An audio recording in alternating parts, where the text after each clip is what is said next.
Hello everybody and welcome back to the channel. Today we're going to be looking at two different electoral college vote systems that I've come up with that I think could be really interesting to see if maybe sometime in the future they would ever be implemented.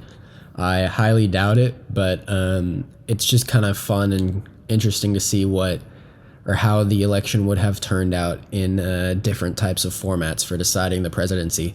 As you're looking at the map right now, this is the general 538 electoral vote map that has been used for a very, very long time in the U.S.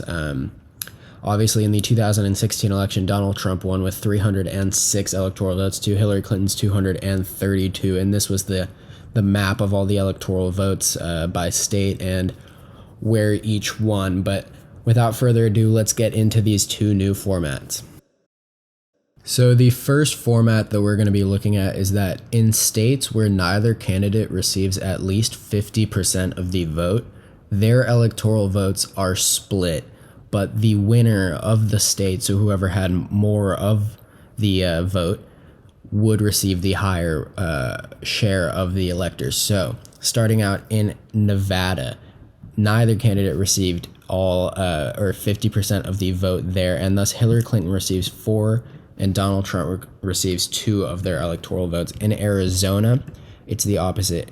Donald Trump receives 6, Hillary Clinton 5. And in Colorado, Hillary Clinton receives 4, Hillary Clinton receives 5, and Donald Trump receives 4. And in New Mexico, Hillary Clinton receives 3, and Donald Trump receives 2.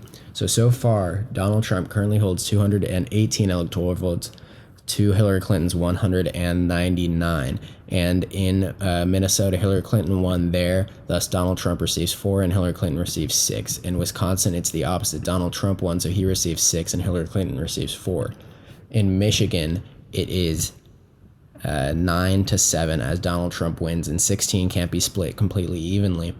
And thus, Donald Trump receives 9 and Hillary Clinton receives 7. And in Pennsylvania, it is the same. Donald Trump won there as well, so he receives 11 electoral votes. Hillary Clinton receives 9. As is the same in Virginia, Hillary Clinton receives 7, Donald Trump 6. In North Carolina, Hillary Clinton 7, Donald Trump 8. In Florida, Donald Trump 15, Hillary Clinton 14. And in New Hampshire, Hillary Clinton receives 3, Donald Trump receives 1. And finally, in Maine, Hillary Clinton receives 3 and Donald Trump receives 1. So in this scenario, the electoral map is actually a lot closer, and Donald Trump wins 279 electoral votes to Hillary Clinton's 259. He still wins the presidency, but by a much lower electoral vote margin because of the states that he did win, since he won more of these swing states where neither candidate received more than 50% of the vote. These states were then split, and thus he didn't receive all of the electoral votes in those states. So that's one option. Personally, it's not a favorite of mine. I don't see any reason to do this. With the electoral system, I think it doesn't make much sense, and it's not much fairer than the initial electoral system that is in place right now. But let's move on to the second option. So the second map that I have compiled here for the electoral votes, for a hypothetical electoral vote system, is interesting. And obviously by looking at your screen, you can see that the electoral vote numbers are extremely high in a lot of states. Basically across the board, every state has more electoral votes than they do right now. And that is because in this format, I took the population of each state and divided it by 100,000. So if, for example, California is nearing 40 million people in the state, and thus they hold nearly 400 electoral votes at 395, whereas Wyoming's population is around 600,000, and thus they hold 6 electoral votes. So one thing you can immediately notice is that California has almost 55 times as many electoral votes as Wyoming does, which does make sense as it's a more fair representation of the population in those states. As you can see, there's a lot of electoral votes up for grabs across the Midwest and up in the Northeast area, and especially California, Texas, Florida, and New York have extremely high electoral vote totals. So this, I think, actually makes it really interesting, and it could be argued that this is more fair to states with larger populations. They've been complaining, especially more in recent years since 2016, about not having equal representation in the current electoral college system as a state like Wyoming or Montana or North Dakota does. And so this electoral system would hypothetically solve that issue. And so 3,288 electoral votes in total are up for grabs, which means you would need a total of, let me see right here, 1,645 electoral votes to win the presidency in this hypothetical scenario. So why don't we see Donald Trump would win the states of Montana, Wyoming, Utah, Idaho, North Dakota, South Dakota, Nebraska, Kansas, Oklahoma, Texas, Louisiana, Arizona, Arkansas, Mississippi, Alabama, Georgia, Florida, South Carolina, North Carolina, Tennessee, Kentucky, Missouri. You see he's closing in on that 1,645 mark. Will he be able to top it?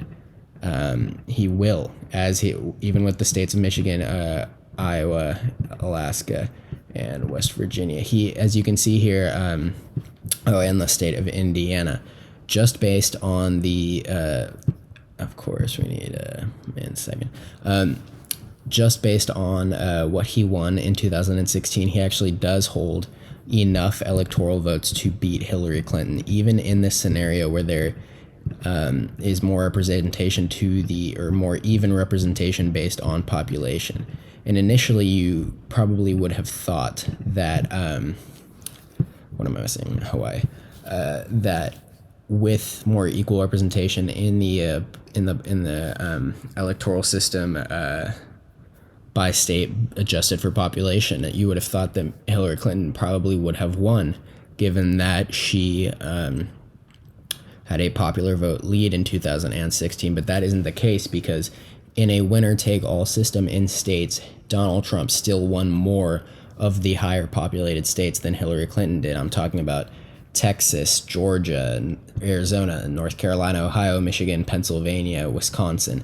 These are crucial states in every election that have a large population and a large electoral vote number to them, and thus is the reason why Donald Trump was able to win. So, however, in this scenario, one thing to look at is, say Hillary Clinton won the extremely close states of Wisconsin and Michigan, which she have won. Still not. If she had won in the states of Pennsylvania, she would have won, just like she would have in the normal electoral system. If she had won those three states, she would have won the electoral college.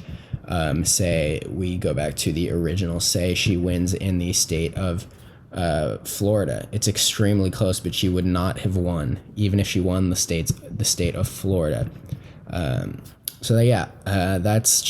the video for this for today. I hope you all enjoyed this. It's definitely interesting and fun to look at different types of electoral systems, because I mean, in all likelihood, we're not going to see any change to the electoral college anytime soon. But it's always fun to look at hypotheticals and to see what would happen in past elections and in this election. So yeah, let me know what you guys think of these two formats. Which one makes more sense? If either of them seem more fair or more or better for elections than the one we currently have in place. And feel free to comment suggestions for other types of electoral vote systems. But thank you guys so much for watching.